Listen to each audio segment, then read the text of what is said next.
Hi lacrosse fans, welcome back to another Sticks and Picks Play Until the Whistle segment. Today's official is someone who has had over 25 years as a lacrosse referee. He has been an official in box lacrosse from minor all the way to senior levels, and a field lacrosse official from minor all the way to the KUFLA level. He shares his stories about being an official and gives a great story about a game in his officiating career that will be a memory of a lifetime for whoever was involved in that certain Midget A qualifier game. We apologize for the audio crackling, but we hope you enjoy.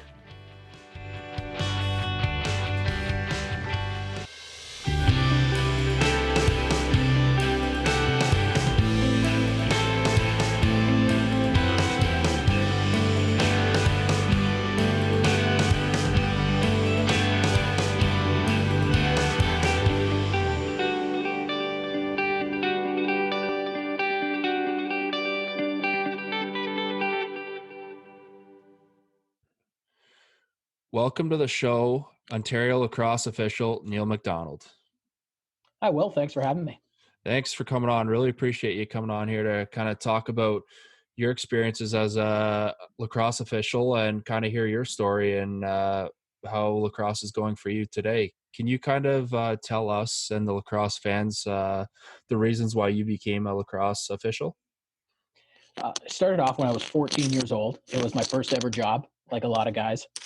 At 14 years old, kind of laugh at where I was then. I really thought I was going to jump in and be the greatest ref that the world had ever seen on probably day one or day two, full of piss and vinegar and so much arrogance. And I hope that a lot of that's out of my system now. But it was my first job, and I stuck with it just through the years because instead of it being a job, it was something that I really enjoyed. And I've had other jobs that I've enjoyed and other jobs that I didn't enjoy. But lacrosse was always that place where there was always something to be gained. And that was a personal thing. The relationships, the friends that you made, the colleagues that you made. It was its own world that you could, as much as you invested into it, you got out of it. And the biggest thing was it's the friendships that I've made along the way that kept me going for now 25 years as a referee. Wow, 25 years as a referee, and I'm sure you've got quite the plethora of stories to talk about. But before we get into stuff like that, can you kind of tell the fans how old you were? Sorry, you did tell us how old you were, but what leagues you currently officiated and where you've kind of gone through your lacrosse refereeing career? Within box lacrosse, I referee all levels of junior as well as senior B. I referee in the Can-Am League as well. That's a league that operates in Canada and the U.S. It's a senior B league. And for field lacrosse, I recently did the World Championships in Israel and referee in the Canadian University Field Lacrosse League as well. You must be keeping quite busy with that schedule. It's definitely, I've had the pleasure of having you as an official several times, especially in my minor lacrosse days. There's so much going into being an official, and I got to ask you, what's your favorite part about being a lacrosse official? You get to be in the game, and I think there's something pure about it, that no matter what, we're not going to win a game. But we exist in service to the game of lacrosse. And I love the idea that it's not about the wins and the losses, it's about the game itself. And that's something that I go back to as an official. It's awesome when you say it's always about the game. And I know a lot of people sometimes say officials try to get themselves involved in games, but I know that officials don't try to involve themselves in games to either make it or break it. And it kind of goes into saying stuff along the lines of what would be your least favorite part about being a referee? It's the headaches. There's unfortunately some stupidity in the game of lacrosse, and it's the defense of that stupidity that I find so frustrating. It comes back to referee abuse. And for me, the biggest thing in referee abuse is that it's not the coaches and it's not the players who are the biggest headaches. And when you're talking about junior and senior lacrosse, the spectators and the referee abuse is something completely different. I don't really find it a big issue in those levels. It's in youth lacrosse. It's kids, it's minor sports, and we're not talking about spectators and fans. We're talking about parents. And parents have made it unbearable for a lot of officials. And that's a really frustrating space to operate in, that we have parents targeting youth officials that make it just not a pleasant place to be. Yeah, and especially when you're a young lacrosse official, you usually start at a younger age, and it's not easy to take a lot of screaming and yelling that turns into abuse from parents. And I can only imagine how difficult that would be towards the young officials. If you had kind of any advice or anything to younger officials or even minor lacrosse parents, what would you kind of say to them to limit that abuse and for the younger officials to kind of tune it out and just worry about officiating the game? For our younger officials, we need our senior officials to step in and be the adults in the room. And sometimes that puts us in a tough spot. Sometimes our senior referee in a game is a 17-year-old kid. And we need those people to step up to stop it. The other thing we need is we need our allies, and that's people in the stands, to stand up and say that's not okay. Zone 9, so that's the Niagara region and Hamilton and Burlington, that area. They did a pilot program 2 years ago, and they've continued it, where they have monitors in the crowd. They're identified. It's somebody from a local executive, and they help ensure that the crowd, that parents aren't acting inappropriately. That kind of thing did a great job of stopping it before it started, and stopping it before it escalated to a point that was out of control. That's really what we need. Is we need help. We have so many allies, but people don't know where to start. I think that's a useful place to start. Is somebody visually identified in the arena who's a support system for the referees on the floor. It's easy when we're talking about adults. If you're on the floor, if I'm on the floor, that's not the concern. It's when we're talking about those two young kids. We got a 14-year-old and a 16-year-old, or a 17, whatever they are. The people who don't know how to deal with these scenarios, and they're being put in scenarios that they shouldn't have to navigate through. Yeah, exactly. And I mean, you're talking about officials at 14 to 16 years old, and they're having to deal with parents who are irate during lacrosse games. It's just unacceptable. And at the end of the day, the refs are humans too. And it's not like they're aliens or anything crazy like that. They are humans, and everybody makes mistakes at the end of the day. And I think that's where people and parents and fans and coaches and players need to realize that everybody's allowed to make mistakes, and it's just part of the game. And the refs always go out there, and I know they try to do the best that they can each and every game. Totally agree with you. And like I said, I find that the players and the coaches they seem to be a bit more understanding or forgiving to referees who make a mistake or are just learning. We're going to make mistakes in games. It's unfortunate. It is part of the deal. Like you said, we're human. Yeah, no, exactly. And mistakes are part of life, and they're always part of a player's or coach's game as well. So referees are just as well part of the game as the players, and they can make mistakes too.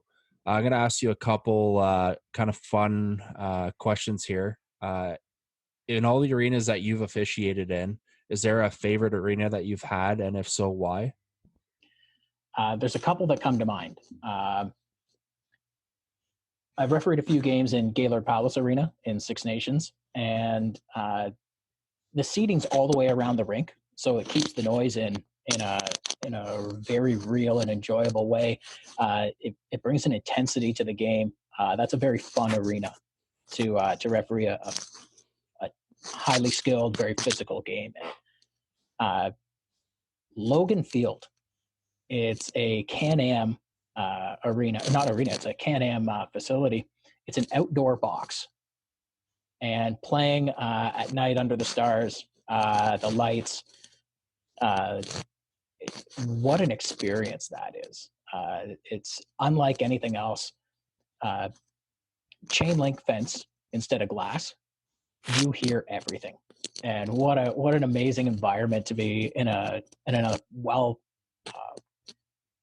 played game.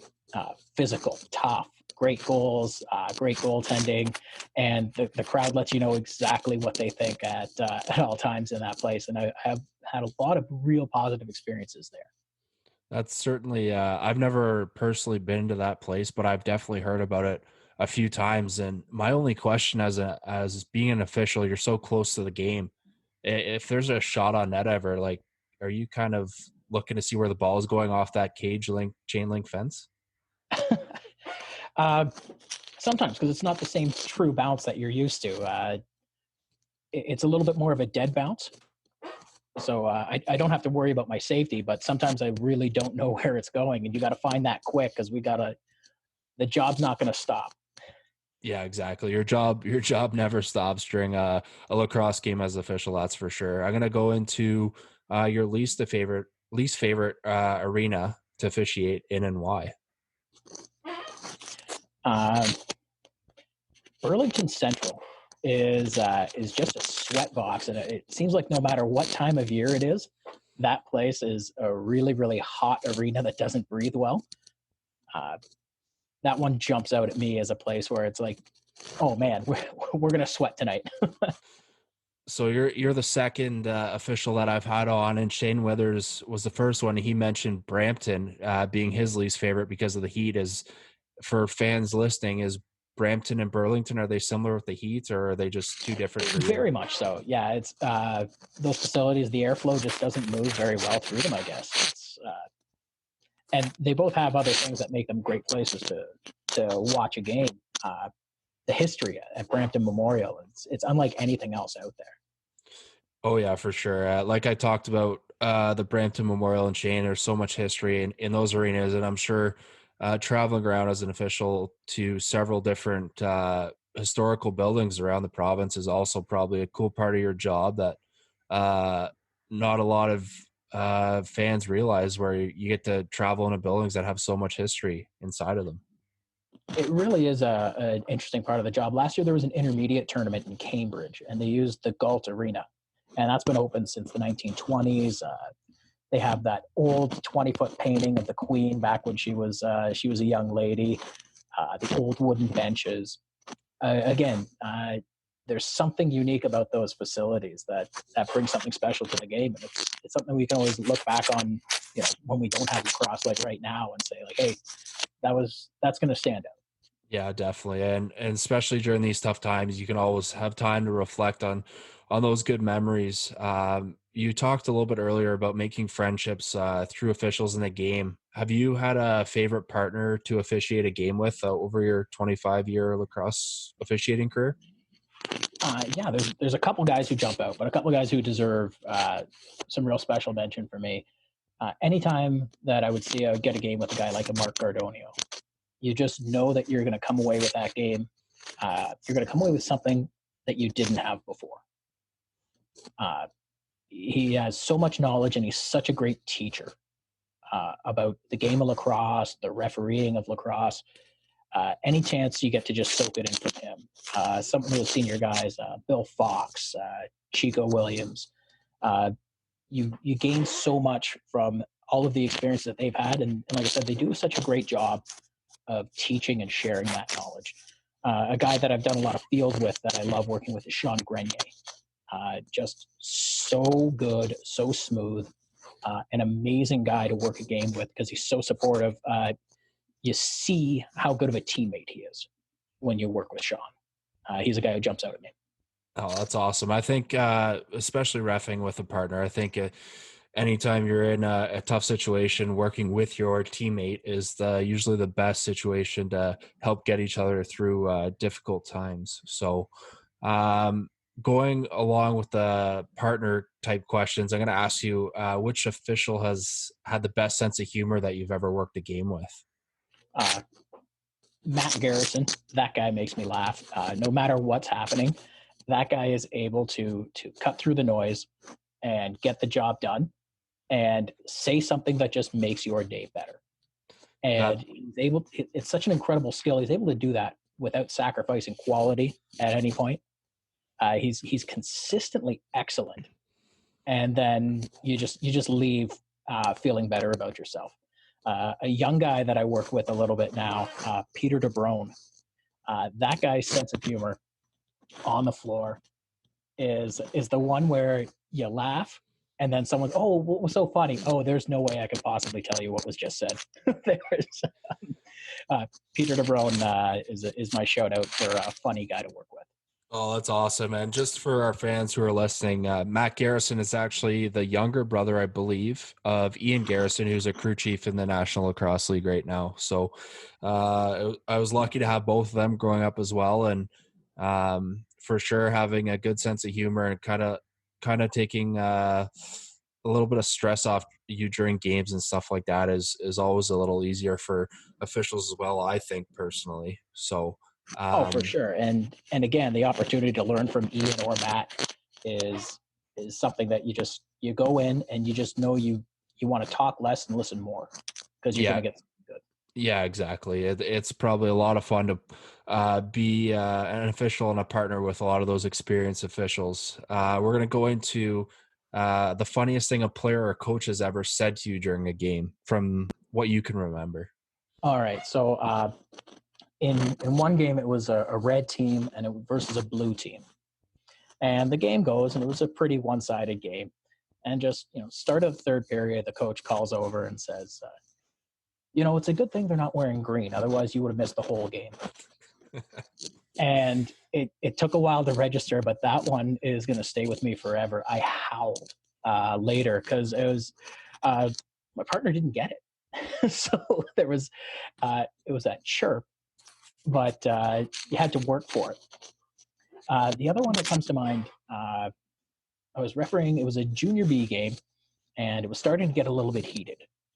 And it was Niagara on the Lake hosting Windsor. It was a playoff game, and Randy Chrysler, the coach of Niagara, called me over, and he was pretty upset about something, but something that he's been really effective at is he's a communicator without ever disrespecting the people that he's communicating with. He's passionate, but he's never disrespectful. And he didn't like my answer. He wasn't ready to just let it go yet. And as I was walking away, he just yelled out loud enough for the entire rink to hear, "I'm taking you off the Christmas card list." And I stopped, and I had no response. There was literally nothing I could say that was going to make this better. But I just had to chuckle and try and get away from the bench as quickly as possible. Yeah, there are definitely, as an official, there are some moments where you just got to stop and just kind of listen to what was said. And sometimes you just, it's in the heat of the moment too. And you don't want to really be laughing, but sometimes you just have to start laughing. And it's just so funny when you actually take in and hear what people have actually said to you during a game. And it's a really not harmful thing to say. So he conveyed his feelings pretty effectively. And I knew that he wasn't happy, but I never got that Christmas card, so I guess he was serious. Oh, that's awesome. Any crazy stories that you like to share with the lacrosse fans here? I've been pretty fortunate. I usually get the game after things get real crazy. I know that there's been some high profile games where there's police presence involved, and those are real black eyes for the game. And so I don't want to celebrate those. What I do want to celebrate is it was the 2008 Summer Games, and the final game of the round robin was Six Nations versus Akwesasne, and neither team was advancing. And it was a great game. The teams came out, they stretched together on the floor, one big circle. There was a community feel to this game. And the coach called me over to start the third period and said, "Hey, with 2 minutes left, we're going to put all 20 guys on the floor." And okay, seems good. I said, "Coach, do you want us to call a penalty shot for too many men?" he said, no, we're just doing this for fun. I said, no, coach, do you have somebody who's going to do something cool on a penalty shot that you want to see? He said, yeah. Okay, go ahead. Call the penalty shot. So we played 2 minutes with 20 on 20. And with about 15 seconds left, put my hand up, called a too many men penalty shot, and got booed by all the parents. I don't think they were in on the joke. The player came in, scores on the penalty shot. Right away off the face-off, my partner calls a penalty shot for the other team. He gets his breakaway. He scores. The game ended in a tie, and everyone left with a big smile on their face. And that's one that's going to stay with me forever. I was reffing that game with Matt Garrison, and we stayed on the floor for about 20 minutes afterwards because we were terrified that we were just going to get ripped to shreds by our supervisor. Oh no, that's awesome. And I mean, if both teams come to an agreement, I know it's probably a little more difficult to do that in today's game with the social media presence that there is. But I mean, you brought smiles to probably kids playing in some of their maybe last games. Was it a midget game? It was a midget game, yeah. And like I said, it was initiated by the coaches. It was the smiles. That's what's going to stand out from that one. Something really fun and unique happened that day, and I think that's good for the game. Yeah, exactly. And I think that's a memory that a lot of those players will probably remember for the rest of their lives. And you had a big part of that. And I'm sure, especially with me, I've had you a lot.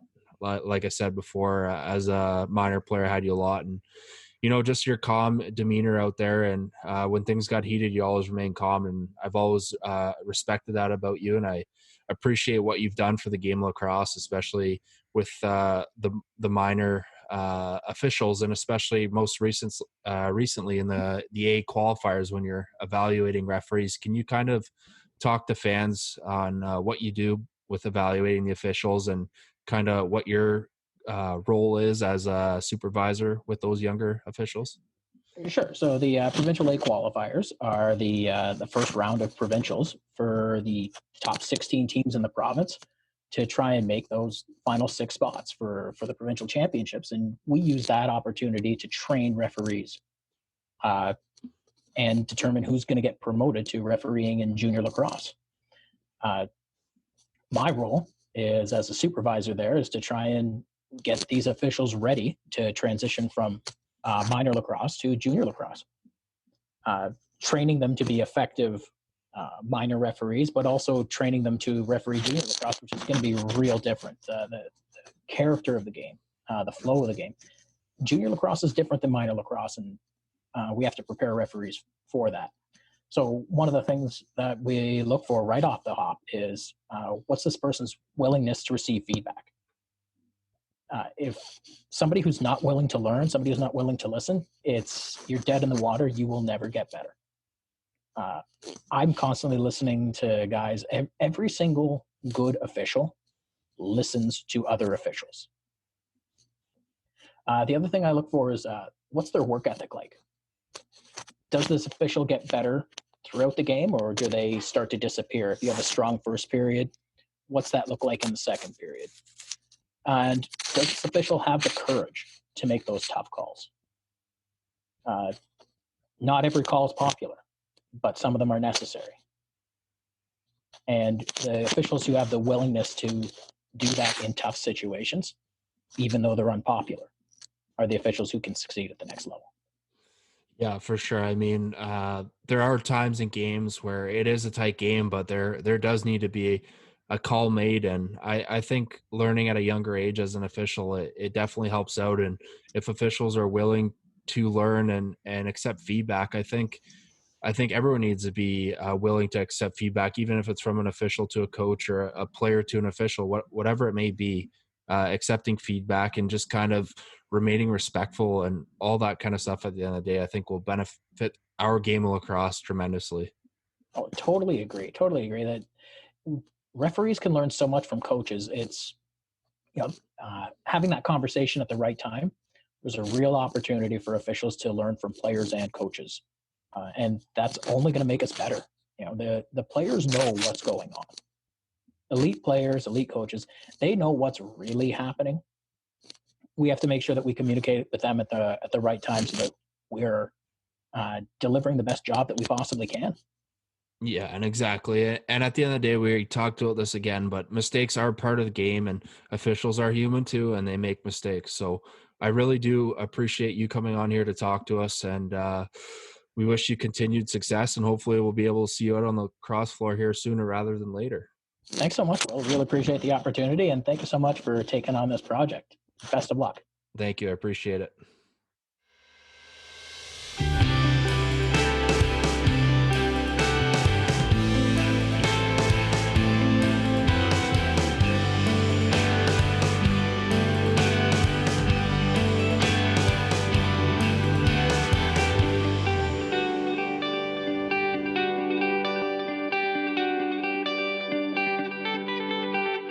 The Sticks and Picks Play Until the Whistle segment is brought to you by Booster Juice Bowmanville, delivering an incredibly delicious, convenient, and nutritious product, perfectly suited for an active lifestyle.